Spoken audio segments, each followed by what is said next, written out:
Bienvenidos de regreso a Biblia y Teología con el Dr. Larry Trotter. Esperemos disfruten el siguiente episodio.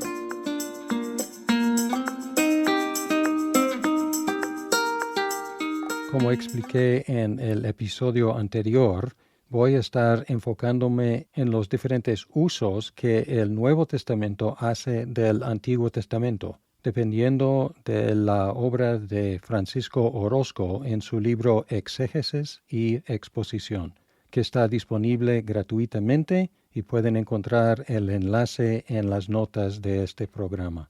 El primer uso que identifica Orozco es el uso apologético. Una apología es una defensa, y en las palabras de Orozco, el uso apologético del Antiguo Testamento en el Nuevo Testamento es su uso a manera de argumento para sostener una doctrina o práctica.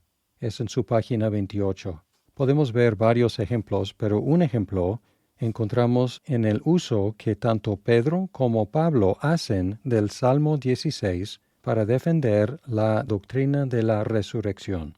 En el Salmo 16, los versículos 8 al 11, leemos: Al Señor he puesto continuamente delante de mí, porque está a mi diestra, permaneceré firme. Por tanto, mi corazón se alegra, y mi alma se regocija.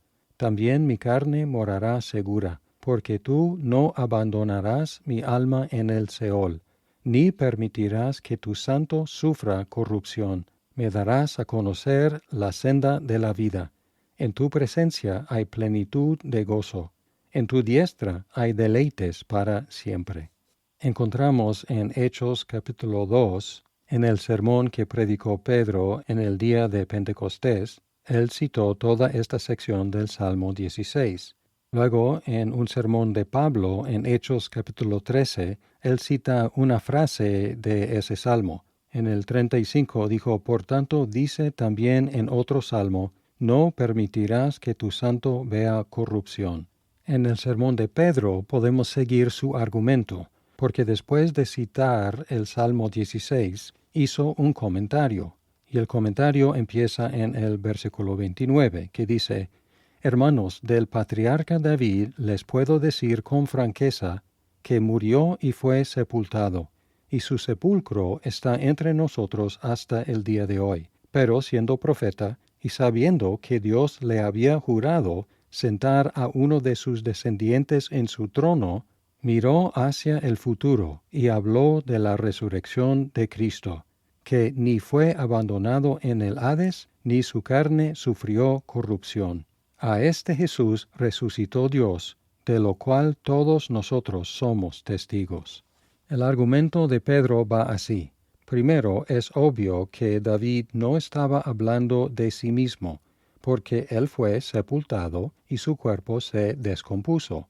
También, David era profeta además de ser rey, y por lo tanto capaz de profetizar el futuro.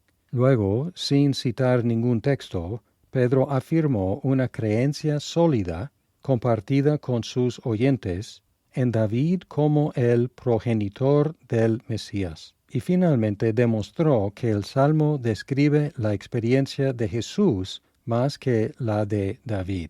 David fue sepultado, se descompuso, pero Jesús fue sepultado, pero no vio la corrupción.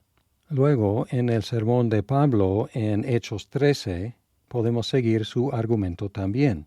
Él empezó con una cita de Isaías 55:3. En el 34 dijo: Y en cuanto a que lo resucitó de entre los muertos para nunca más volver a corrupción, Dios ha hablado de esta manera: Les daré las misericordias santas y fieles prometidas a David.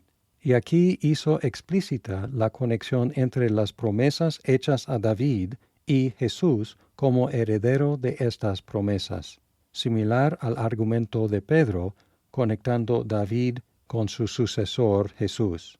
Luego repitió el mismo argumento de Pedro acerca de la corrupción del cuerpo de David, demostrando así que el Salmo 16 no tenía referencia a David mismo.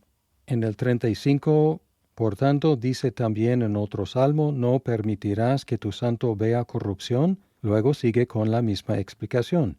Porque David, después de haber servido el propósito de Dios en su propia generación, durmió y fue sepultado con sus padres y vio corrupción. Y luego repitió el mismo argumento de Pedro acerca de la correspondencia entre el Salmo y la experiencia de Jesús en el 37. Pero aquel a quien Dios resucitó no vio corrupción. Ahora, ¿qué podemos deducir de estos dos ejemplos?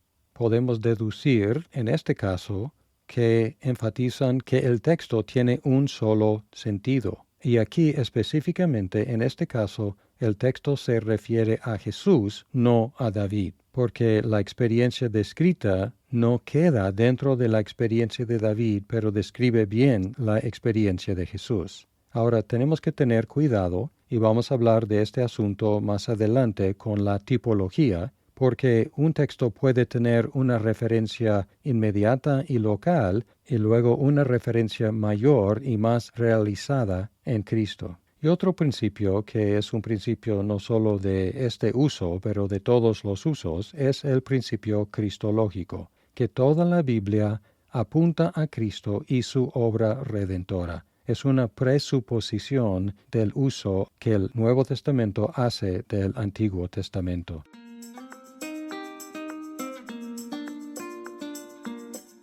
Muchas gracias por escuchar este episodio. Si estás disfrutando Biblia y teología, por favor compártelo con tus amigos. ¡Hasta pronto!